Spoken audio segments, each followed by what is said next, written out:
एक महीने पहले 11 अप्रैल को ही अमेरिकी राष्ट्रपति जो बाइडेन के साथ 2+2 मिनिस्टीरियल बीट के दौरान भारत के प्रधानमंत्री नरेंद्र मोदी ने कहा था कि अगर वर्ल्ड ट्रेड ऑर्गेनाइजेशन भारत को अनाज एक्सपोर्ट करने की अनुमति देता है तो भारत दुनिया का पेट भरने के लिए कल से ही एक्सपोर्ट शुरू कर देगा। अब इस बयान के एक महीने बाद ही सरकार ने 13 मई को गेहूं का एक्सपोर्ट बंद करने का ऐलान कर दिया। अब एक तरफ प्रधानमंत्री पूरी दुनिया को फीड करने की बात कर रहे हैं, वहीं सरकारी बाबुओं का कहना है कि भारत अब और एक्सपोर्ट नहीं कर पाएगा। तो एक महीने के अंदर ही जो सरकार ने ये शीर्षासन किया है, इसके पीछे आखिर वजह क्या है और क्या इस नई घोषणा के बाद सरकारी पॉलिसीज की क्रेडिबिलिटी पर सवाल नहीं उठाया जाना चाहिए? आज मैं भूपेंद्र सोनी अनकट पर बात करूंगा इन्हीं सवालों पर। सरकार द्वारा लिए गए एक्सपोर्ट बैन के फैसले को अगर देखा जाए तो इसके पीछे 3 ही कारण नजर आते हैं। पहला कि सरकार ने जो 111 मिलियन मीट्रिक टन गेहूं की पैदावार का अनुमान लगाया था, गेहूं की पैदावार उससे काफ़ी कम है। और दूसरा, सरकारी आंकड़ों पर अगर नज़र मारें तो सरकार ने जहां पिछले साल 43 मिलियन मीट्रिक टन अनाज किसानों से खरीदा था, वहीं इस साल ये आंकड़ा 20 मिलियन मीट्रिक टन के आसपास रहने की उम्मीद है। यानी एक तरफ तो गेहूं की पैदावार कम हुई और दूसरी तरफ सरकार की खरीद में पिछले साल के मुकाबले काफ़ी कमी आई है। इसके अलावा एक और अहम वजह नजर आती है और वो है व्हीट इन्फ्लेशन, यानी गेहूं की महंगाई। अप्रैल 2022 में अकेली व्हीट इन्फ्लेशन 9.59% रही, जबकि बाकी अनाज की इन्फ्लेशन 5.96% थी।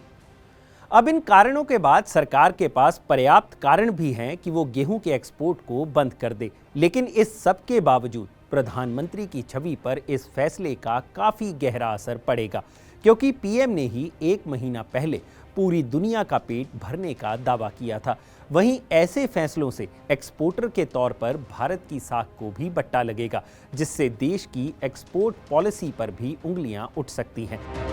G7 देशों ने तो भारत के इस कदम की आलोचना भी करनी शुरू कर दी है और G7 देशों के कृषि मंत्री जून में जर्मनी में G7 शिखर सम्मेलन में इस विषय पर चर्चा की सिफारिश करेंगे, जिसमें पीएम नरेंद्र मोदी को भाग लेने के लिए आमंत्रित किया गया है। यानी कुल मिलाकर भारत पर एक्सपोर्ट बैन को लेकर उंगलियां उठने लगी हैं। असल में इसके पीछे का एक कारण ये भी है कि किसानों को व्यापारियों द्वारा एमएसपी से 50 या 100 रुपए ज़्यादा दिए जा रहे हैं, जिससे किसान सीधे गेहूं उन्हें बेच रहे हैं। दूसरी तरफ कई किसान अपनी फसलों को स्टोर भी कर रहे हैं ताकि उसे महंगे दामों पर बेचा जा सके। ऐसे में एक्सपर्ट्स का कहना है कि सरकार को चाहिए था कि वो किसानों को प्रति क्विंटल 200 से 250 रुपए का बोनस दे सकती थी, जिससे किसान सरकार को फसल बेचता और खरीद का आंकड़ा कम ना होता।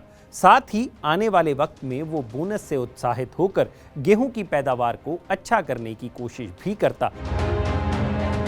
इस एक्सपोर्ट बैन के पीछे एक वजह प्रधानमंत्री गरीब कल्याण योजना के तहत दिया जा रहा मुफ्त राशन भी बताया जा रहा है। एक्सपर्ट्स का कहना है कि सरकार ऐसे में परिवारों को गेहूं देने की जगह सीधे कैश भी दे सकती थी, जिससे वो गेहूं के अलावा बाकी प्रोटीन युक्त चीज़ें भी खा सकते थे, जिन पर महंगाई की मार गेहूं से कम पड़ रही है। वहीं तीसरा काम जो सरकार कर सकती थी वो ये था कि पूरी तरह एक्सपोर्ट बंद करने के बजाय सरकार गेहूं पर मिनिमम एक्सपोर्ट प्राइस भी फिक्स कर सकती थी, जिससे एक्सपोर्ट में कमी लाई जा सकती थी। यानी कुल मिलाकर बात इतनी है कि सरकार महंगाई को कम करने के लिए बड़े बड़े फैसले ले रही है, लेकिन महंगाई इस वक्त पूरी दुनिया के लिए सरदर्द बनी हुई है। ऐसे में सरकार को महंगाई को कम करने के लिए अपनी नीतियों पर ज़्यादा काम करने की ज़रूरत है, जिससे महंगाई अपने आप कंट्रोल में आ जाएगी। अगर आपको ये वीडियो पसंद आया हो तो इसे लाइक और शेयर ज़रूर करें और जानकारी से भरे ऐसे ही और वीडियोस देखने के लिए सब्सक्राइब करें हमारा चैनल अनकट।